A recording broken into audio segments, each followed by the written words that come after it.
안녕하십니까, 박영환입니다. 오늘 송민국 두 번째 시간입니다. 자, 시작할게요. 분사인데요. 지금 감녀가요 얘기합니다. 걸난 생각마오 맺힌일이 이시이다. 자, 그렇게 생각하지 마시오. 마음속에 뭔가 맺힌 일이 있을 것입니다. 그래서 감녀가 위로하는 말을 해주죠. 그러니까 을려가 뭐랍니까? 밑에 이렇게 나옵니다. 볼까요? 님을 매셔셔 님의 일을 내 알거니. 잠시만요. 알거니 물같은 얼굴이 편하실적 몇날 읽고 춘한 고열은 어찌하여 디내시며 추위를 동치는 니라시 내시는고 죽저반 저승매 내와 같이 새시는가 기나긴 밤의 잠은 어찌 자시는고. 일단 먼저 해석본부터 읽어드리겠습니다. 예전에 임을 모시고 있어서 임의 일을 내가 알거니 물같이 연약한 몸이 편하실 때가 몇날 있고 이른 봄날이 추위와 여름이 무더위는 어떻게 지내시며 가을날 겨울날은 누가 모시는고 자리 저반과 아침 저녁 진지는 예전과 같이 잘 잡수시는가 기나긴 밤에 잠은 어떻게 주무시는가 하고 을려가 임에 대해서 얘기하고 있죠. 을려의 충정입니다. 그죠? 네, 을려의 임에 대한 충정을 의미합니다. 그러면은 을려가 지금 여인으로 나오죠. 그러니까 님의 하루하루 일투족을 다 알고 있기 때문에 님을 걱정한 말만 나열되었죠. 그래서 다정다감한 여인의 모습, 임의 여러 면을 걱정하는 가운데 나타나 있다 해놨죠. 그죠? 네, 님을 걱정하는 거예요. 그럼 다시 한번 해볼까요? 본문 들어가겠습니다. 님을 모셔봤기 때문에 내가 님의 일을 안다. 경험이죠. 헤어지기 전까지 님을 모셨기 때문에 님의 하루하루를 잘 안다 뜻입니다. 누구보다도 님이 하루를 어떻게 보내는지 너무나 잘 알고 있기 때문에 걱정하는 겁니다. 그죠? 예. 그래서 물같은 얼굴이 편하실적 맨날 읽고 해서 걱정부터 먼저 하네요. 왜 물같은 얼굴일까요?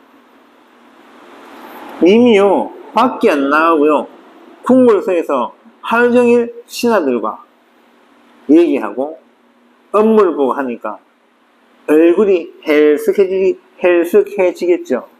그것을 보고 이 작가가 이렇게 적은 것입니다. 그럼 화자는 여인의 입장이기 때문에 어떻게 생각해요? 아이고 저리 약해 빠진 우리님 어떻게 저렇게 하루하루 보낼까 하고 걱정하시는 거예요. 이 속에 뭐가 들어있습니까? 내가 님 곁에 있어야지 내가 잘 보살필 것인데 내가 없으니까 더 걱정된다라는 의미가 포함되어 있습니다. 그죠? 그러니까 하나하나 자기가 생각했던 말을 떠올리면서 얘기하는 거죠. 첫 번째, 춘한고열. 춘한고열은 뭐냐? 봄에 추울 때 있죠? 그때 봄날 추울 때 하고 고열, 열나는 게 아니고 여름철에 더위를 얘기합니다.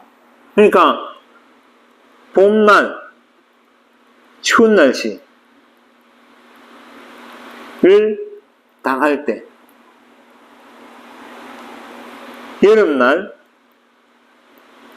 더운 날씨를 지낼 때 님은 어떻게 지내실까 하고 첫 번째 생각하죠. 그죠? 그 다음 추일 동천 뭐냐면 추일 가을 동천 겨울입니다. 가을과 겨울은 날씨가 서늘해지고 추워지니까 나 대신 누가 이렇게 잘 모실 수 있을까라고 얘기하는 거죠. 쉽게 말하면요, 내가 지금 임금님 곁에 없기 때문에 나 외에는 믿을 사람이 없다. 내가 있으면 정말 잘해 드릴 것인데 나 외에 나처럼 해줄 만한 사람이 과연 몇이나 있을까라고 생각하는 겁니다. 그죠? 자, 죽조반 조승매죠. 이게 무슨 뜻이냐면은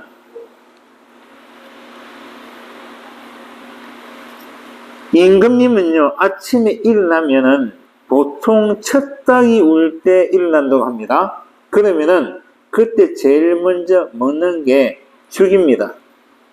죽을 먹고요. 물론 일어나면은 임금님의 생활을 말씀 안 드리겠습니다. 제일 먼저 죽을 먹어요. 그래서 정신을 맑게 일깨웁니다. 왜? 먹는 음식이 들어가면 힘이 좀 나잖아요. 그리고 난 다음에 어떻게 하냐면은 임금님께서 교육을 받으러 가십니다. 경연이라 하죠. 그리고 난 다음에 경연이 끝나면은 수라를 드십니다. 수라는 임금님의 밥상을 높이며 말하는 말입니다. 수라. 그죠? 경연 끝났을 때는 신하들과 같이 먹을 것인지, 안 그러면은 어떻게 드실 것인지 밑에 있는 내시들이 여쭤봐요. 그래서 신하들과 먹겠다면은 신하들과 같이 먹고요. 안 그러면은 임금님께서 지시한 대로 먹게 됩니다. 그죠? 그래서 이렇게 공부를 하고 아침을 드시고 그리고 하루 일과를 시작하죠. 하루 일과를. 그러면은 나라 일이니까 굉장히 힘드시겠죠. 작가 입장에 봤을 때는 이런 힘든 일을 매일매일 하시는데 내가 옆에 있었다면 정말 잘 받들어 모실 것인데 내가 없으니까 마음이 놓이지 않는다라는 의미에서 이렇게 표현한 겁니다. 옛날과 같이 잘 잡수시는가. 그리고 기나긴 밤의 잠은 어디 자시는고. 자기가 옆에 있으면 주무시는 것까지도 잘 챙겨 드릴 것인데 내가 없으니까 걱정이 된다라는 의미의 말입니다. 결국 화자가요 이렇게 말하는 것은 딴 거 없습니다. 나 임금님 보고 싶어요. 빨리 불러주세요. 그 뜻입니다. 나 임금님 보고 싶어요. 빨리 불러주세요. 빨리 불러주세요. 이런 뜻이에요. 옆에 가면 잘할게요. 그런 뜻이에요. 됐죠? 그 다음 볼까요?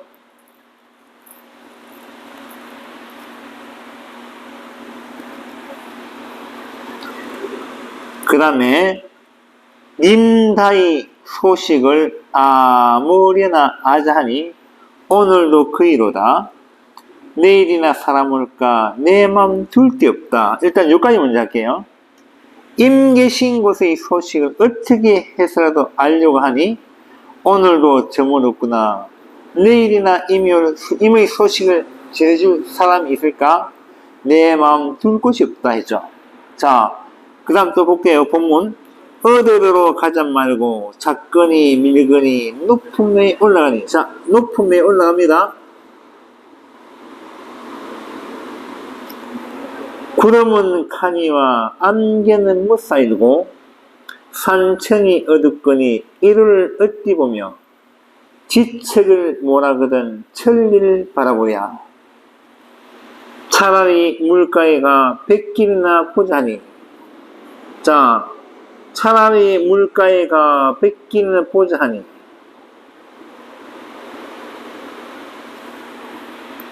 도형이 좀 이상합니다. 그죠? 다시 한번 해볼게요.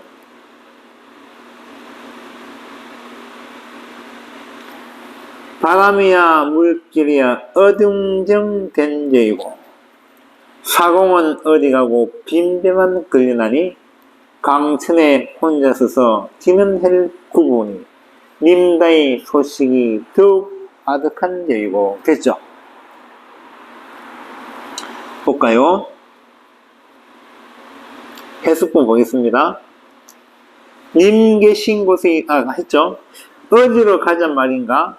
나무 바위 등을 잡기도 하고 밀기도 하며 높은 산에 올라가니 구름은 물론 익으니와 안견 무슨 일로 저렇게 끼어있는고 산천이 어두운데 이루를 어떻게 바라보며 눈앞의 가까운 곳도 모르는데 천리나 되는 먼 길을 바라볼 수 있어야 차라리 물가에 가서 100길이나 보려 하니 바람과 물결로 어수선하게 되었구나. 뱃사공은 어디 가고 빈대만 걸리는고 강가에 혼자 서서 저 무는 해를 바라보니 임 계신 곳의 소식이 더욱 아득하구나 하죠. 됐습니까? 자, 여기서 잠시만요. 자, 여기 보면은 강천이죠. 강 산이죠. 됐죠? 그러면은 산에서 강으로 산에서 강으로 이동했죠. 먼저 잡아드리겠습니다. 왜 산과 강으로 이동했을까요? 님이 보고 싶어서입니다. 그런데요, 가니까요, 뭐가 있습니까? 방해물 있네요. 구름, 안개, 그죠?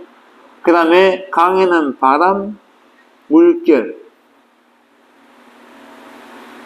그죠? 그 다음에 님을 상징하는 말이 있습니다. 뭐죠? 1월입니다. 1월. 그 다음에 지는 해죠? 해.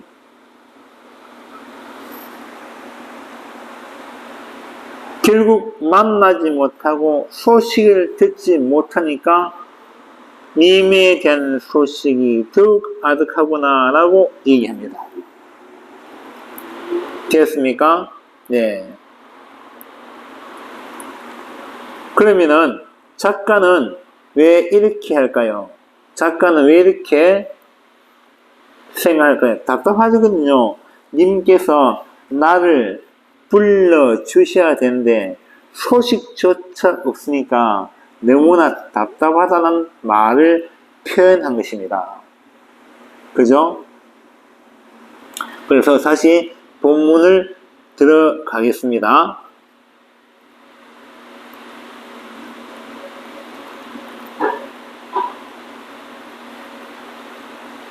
자, 님에 대한 소식을 어떻게 해서라도 알고 싶었는데 오늘도 끝이 났구나. 님이 혹시나 싶어서 내일이나 사람을 보내올까 하고 기다리는데도 소식이 없어요. 그러니까 내 마음이 둘 데 없다. 뭡니까? 방황하죠. 방황하니까 행동으로 나옵니다. 어디로 가잔 말인가? 즉 어디로 가야만 님을 볼 수 있을까? 님 소식을 들을 수 있을까? 이 뜻이에요. 그래서 행동으로 옮깁니다. 어로 옮겨가요. 그래서 잡고 밀고 해서 높은 산에 올라가요. 잡고 밀고 해서 높은 산에 올라갑니다. 올라가서 먼 발치로 보려고 해요. 그런데 구름하고 앞니가 끼죠. 자, 구름, 안개, 잠시 좀 앞으로 당길게요. 바람, 물결, 무엇입니까 이게? 님과 화자 사이를 가로막는 장애물이죠. 자, 작가의 입장에서는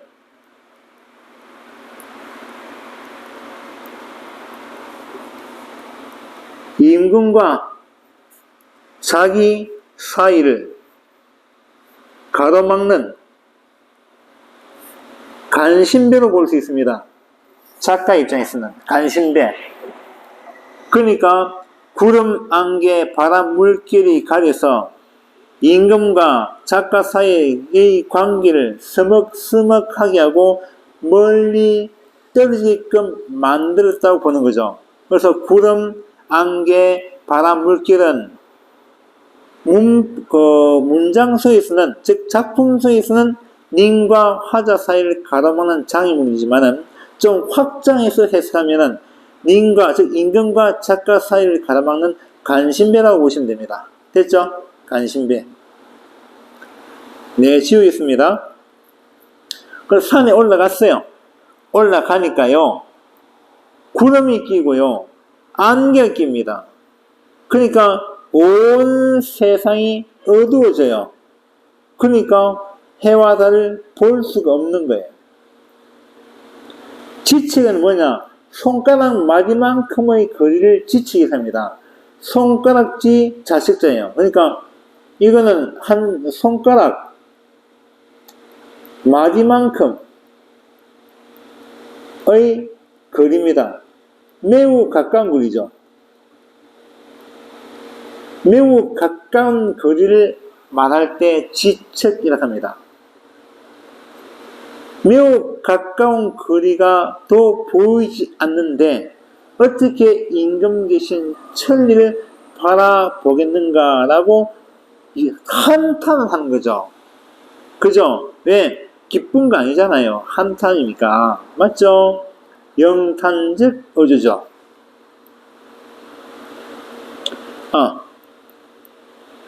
서리적 표현이면서 영탄즉 어조를 가지고 있습니다. 그래서 이거는 한탄이에요. 참고 영탄즉 어조에는 두 개가 있어요. 한탄과 감탄이 있습니다. 여기서는 한탄은 뭡니까? 너무 안타깝고 아쉬운 거. 감탄은 기쁜 거. 됐죠? 그래 간단하게 보시면 됩니다. 어떻게 바라보랴 서의적 표현이죠. 그리고 그 세계는 영탄적 어조가 포함되어 있는 겁니다. 아이고 하고 한 마음이 포함되어 있죠. 서의적 표현은 묻는 형식입니다. 형식의 표현이고 의미를 강조해요. 그래서 표현은 서의적 표현인데 그 속에 포함되어 있는 어조는 한탄입니다. 그래서 영탄즉 어조라 하는 겁니다. 됐죠? 그래서 어디로 이동합니까? 물가라 가죠. 물가. 강가에 가요. 그래서 배로서 혹시 갈 수 있을까 싶어서 보니까 아니 바람하고 또 물길이 부네요. 물길이 일렁이네요. 아이고야 이거 어떻게 된 일이냐 그런 뜻입니다. 그런데다가 사공은 어디 가고 빈배만 걸렸다. 자, 강가에 갔어요. 바람이 불어요. 물결이 쳐요. 거기다가 사공도 없어요. 한자말 어떤 겁니까? 설상가상이죠. 우리나라 속담으로 엎친 데 겹친 격이죠. 어디 갈 수가 없어요. 그러니까 아이고야 하고 한참만 나오는 거예요. 그죠? 우리 참고 서경별곡에 보면은 여성 화자가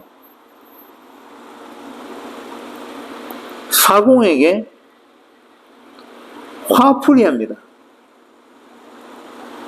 님이 떠나는데 사공 네가 배를 내어놨기 때문에 님이 그 배를 타고 간다. 왜 배를 내어놓았느냐 하고 막 따지고 들어요. 화풀이하죠. 네, 서경별곡의 사공하고 좀 차이가 나죠. 여기서는 사공이 없습니다. 이 작품에서는. 그러니까 사공만 있으면 배를 타고 님한테 가련만. 사공이 없기 때문에 갈 수가 없구나. 그런 마음이에요. 그러다 보니까 강가에 혼자 서서 지는 해를 바라보는 거예요. 임금님을 생각하는 거예요. 그걸 바라보니까 님에 대한 소식이 더욱더 아득하구나 라고 답답해 하고 있는 겁니다. 그죠? 그래서 님의 소식을 알고 싶어하는 그런 마음이 잘 나타나 있습니다. 됐죠? 네. 볼까요? 님의 소식을부터 내리나 삼을까 볼까요? 시적 화자의 정해, 마음속에 안타까움이 표현나 있습니다. 어떤 거? 님에 대한 소식을 알고 싶어 하는데 님이 소식이 없죠? 그러니까 너무너무 안타까워하고 슬퍼하는 거예요. 구름은 카니와 안개는 무엇을 그러지? 볼까요? 구름과 안개는 당시 조정을 어지럽히던 간신을 상징한다 했죠. 그죠? 간신배예요, 간신배. 자, 산천이 어둡거니 천리를 바라보랴 가지. 볼까요? 이때 해와 달은 임을 상징합니다. 자, 내부적 조건이 아니고 외부적 조건 때문에, 즉 외적 조건 때문에 임 계신 곳을 바라보지 못하는 시적 화제의 안타까운 심정이 표현되어 있습니다. 됐죠? 얼마나 답답할까요? 님이 그렇게 보고 싶은데 소식조차 모릅니다. 그죠? 요새 같으면 이름이 없죠? 전화라도 하죠. 그런데 옛날에는 그런 일이 없었기 때문에 이렇게 답답해 하는 겁니다. 그래서 작가는 화자를 통해서 임금, 즉 이미 그립고 보고 싶다는 심정을 절실히 나타내고 있습니다. 됐죠? 네. 오늘 강의는 여기까지 하겠습니다. 다음 시간에 모첨 참자리부터 하겠습니다. 네, 감사합니다. 수고하셨습니다.